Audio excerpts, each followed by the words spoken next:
Seja bem-vindo ao canal Direita Patriota. Prepare-se para um vídeo explosivo e sem rodeios, onde a verdade vem antes de tudo. No episódio de hoje você vai assistir a um verdadeiro embate no coração da política nacional. Caroline de Toni, líder da minoria do PL de Santa Catarina, não deixou barato e deu uma resposta certeira ao líder do PT na Câmara, Lindbergh Farias. O esquerdista tentou lacrar ao vivo na emissora aliada do Nove Dedos, mas acabou levando um verdadeiro passa-fora. E não para por aí. Logo em seguida, vamos conferir a reação dos jornalistas, com direito à cara de velório, após o comentário do jornalista Guga Chakra sobre a carta que o presidente dos Estados Unidos enviou ao nosso ex-presidente Jair Bolsonaro. Não saia daí. Acompanhe cada detalhe desse confronto, veja como a direita não se cala e como a verdade incomoda quem vive de narrativa. Se inscreva, deixe seu like e compartilhe para fortalecer a voz conservadora no Brasil. Vamos ao vídeo. O senhor falou um pouco sobre que não é apenas uma decisão econômica. Queria que o senhor detalhasse isso um pouco, se é também uma decisão que fere a soberania nacional, afinal, na carta, cita também decisões de instituições brasileiras. Gente, isso aqui é impressionante. Eu queria perguntar aos deputados bolsonaristas se estão satisfeitos com as empresas e os empregos. Eu chamo a atenção nisso. Essa história é uma maluquice. Nós vivemos uma democracia, nós temos um poder independente, o Supremo Tribunal Federal. Então tem um ataque à soberania nacional, ao Brasil como um todo, e eu acho que tem que ter um amplo sentimento de unidade nacional.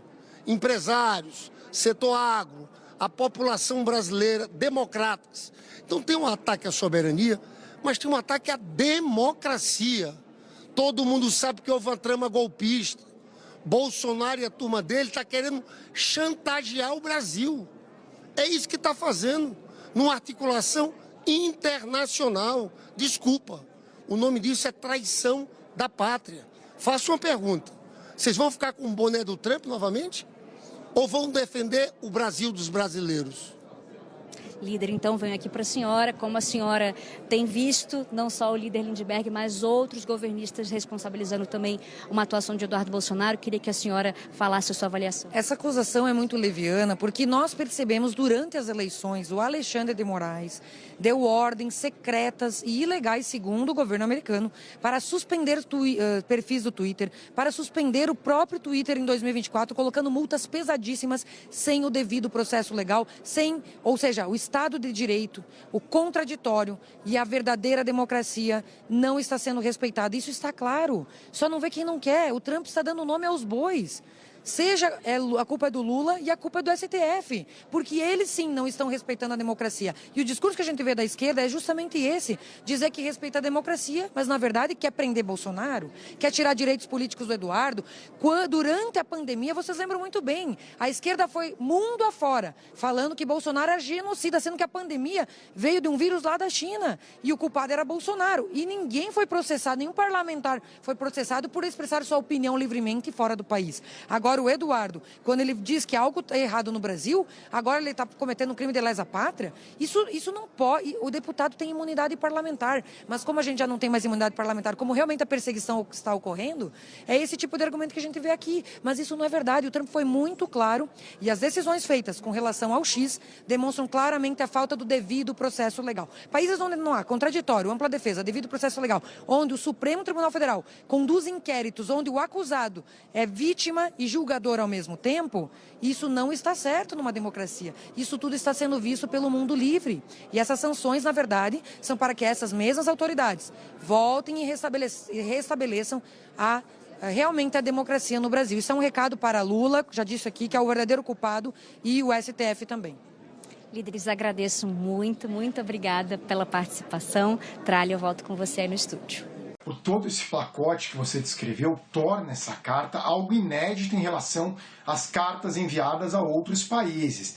As cartas enviadas aos outros países estavam muito focadas em questões comerciais, eventualmente há algo punitivo, mas numa questão pontual, como aquela dos imigrantes da Colômbia, mas sempre foi algo assim mais comercial, e até parece que ele colou essa parte, está muito parecida com as cartas que ele enviou ao Japão e à Coreia do Sul.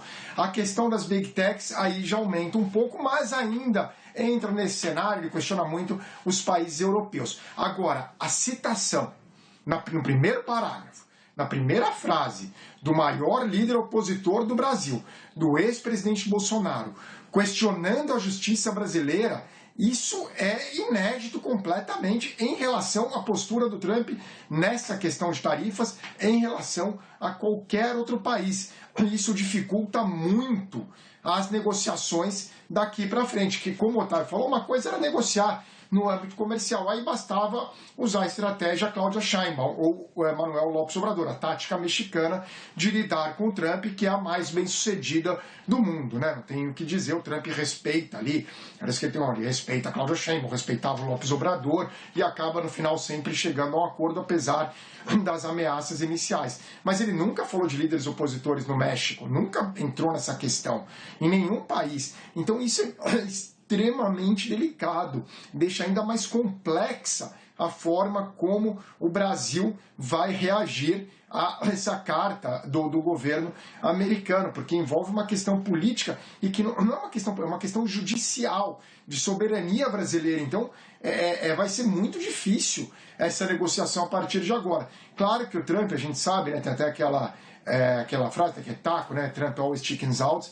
Talvez, com o passar do tempo, ele vai negociando e ele esquece essa parte do Bolsonaro. Isso pode acontecer, mas nesse momento está ali no primeiro parágrafo. Aparentemente é o mais importante para ele, muito mais do que os BRICS. Sempre é bom insistir que ele ignora países como Emirados Árabes e Egito, que são do BRICS, e continuam grandes aliados americanos, o Egito recebendo bilhões dos Estados Unidos. Então não seria tanto o BRICS, aparentemente, e ele próprio escreve isso, é a questão do Bolsonaro, é a mais importante, seguida pela questão das Big Techs, do que ele chama de censura.